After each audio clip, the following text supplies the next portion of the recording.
Hey YouTube, this is Richard, founder of ShortTermRentalSecrets.com and Airbnb Superhost.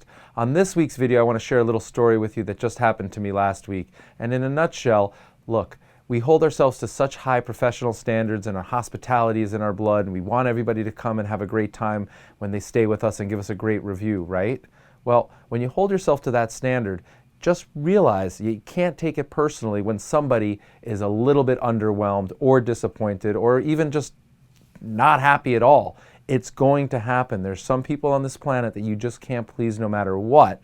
And the key message is don't take it personally. Don't get down on yourself. Just rectify the situation. And I'm going to explain to you exactly what I did and how to do it. But keep moving and keep moving forward because right behind that person is somebody who you're going to delight and smile. And that's key. So let me tell you what happened just last week. So last week I had a guest that was supposed to check in. They flew in from Turkey and wouldn't you know it, they checked in at about 11:30 p.m. on a Thursday night. And I got that dreaded text which was, hey, Richard, we're really not happy with the place. This isn't what we were looking for. And so I happened to be awake and I replied immediately, as I always want to do and encourage you to do. And I said, well, what's the problem? And they said, the place is disgusting, it's filthy, it looks like somebody else has been staying here and it wasn't clean between guests and somebody's been sleeping in the bed.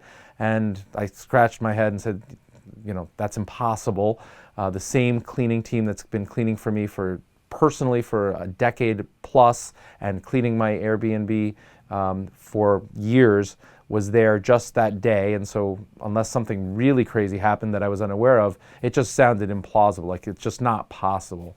So I texted my maid at the same time while I was dealing with the Airbnb issue, and she assured me that she was there and everything was fine and everything was clean and everything was orderly. So I had that basis, I had that for a fact.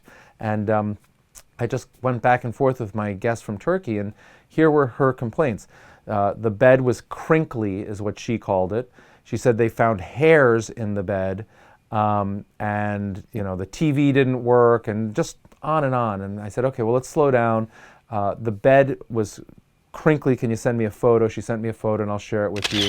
And what that meant was my maid had actually washed the duvet and didn't iron it. We're not the Four Seasons, and if we have a same-day turnaround or whatever the case may be, we're not going to iron every single sheet and every single duvet. That's not the level of service that we provide. But we do clean and we do make the bed, and nobody was sleeping there.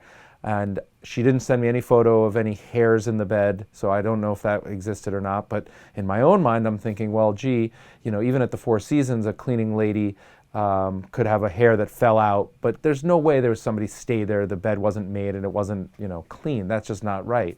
As far as the television was concerned, I said, maybe you hit the wrong button and you changed the input. I'm sure I can get that working.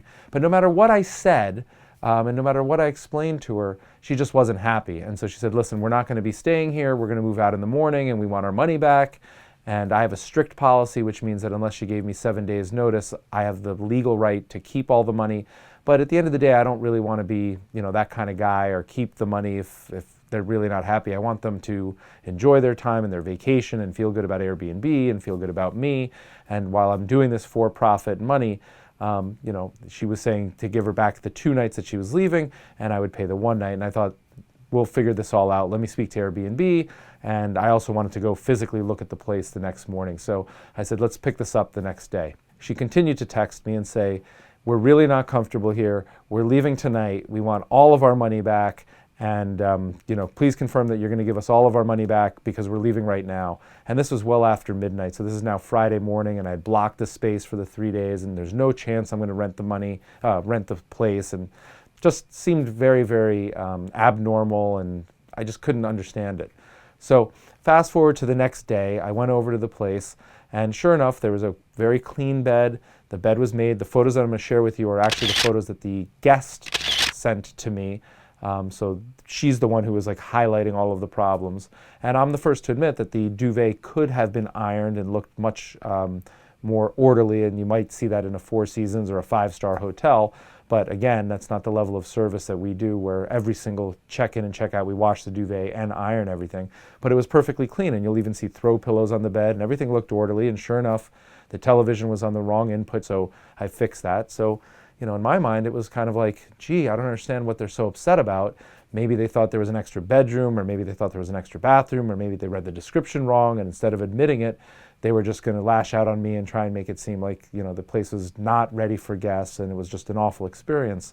And so in a nutshell, I ended up keeping the one night that they, you know, checked in, and then I gave them back 2 nights. And I kind of thought that that was more than fair. And speaking with Airbnb, they thought that that was just generous. I didn't need to do any of that. But it seemed like the right thing to do, and so that's what I did. Now, here's where it gets interesting. So I left.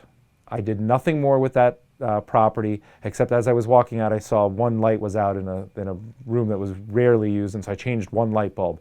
But the guests from Turkey that were complaining about it had no idea that that light bulb was out.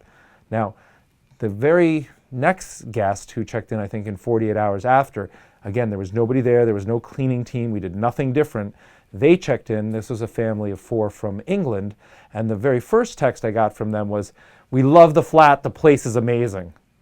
And now that's much more in keeping with sort of our hosting profile and what people feel when they come and stay at our flat. And that's what I love about Airbnb. And those are the kind of guests that I love having in my home. And that's the standard. What I experienced with this family from Turkey is abnormal. It's happened to me, I think, 2 or 3 times in the course of hosting over years and hundreds of people. But it does happen. And when it does happen, it sort of hurts and makes me say, oh, this is what a pain, and I can't believe it's midnight and I'm dealing with this, and so on and so forth. But the point is the juxtaposition.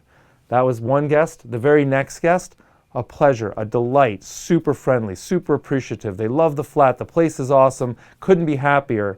And that's what I want you to keep in mind when you have the next issue, whenever that may be, and hopefully it's rare or never happens to you. But if and when it does happen, just realize that the very next guest is going to be all thumbs up, 5-star, loving what it is that you're doing. So keep up your standards and don't get yourself down.